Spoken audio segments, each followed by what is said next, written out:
বন্ধুরা, আজকে ঈদের পরের দিন। ঈদের পরের রাস্তায় বের হলাম, দেখলাম শুনশান নীরবতা।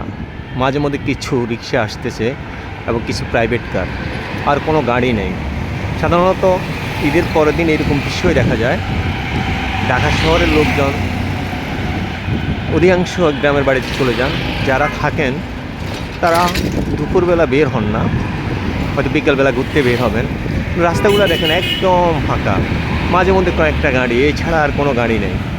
এরকম এইরকম দৃশ্যগুলো সাধারণত ঈদের পরে দেখা যায়। ঢাকা শহর আপনারা জানেন খুব ব্যস্ত নগরী।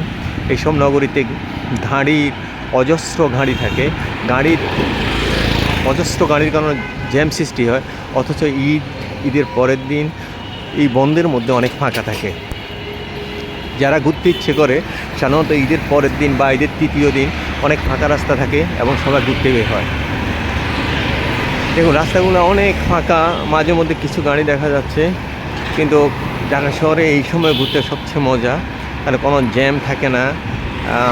রিক্সা করে আপনি পুরো ঢাকা শহর ঘুরে ফেলতে পারবেন এবং সেটা উত্তরেও চলে যেতে পারবেন এই রিক্সা করে।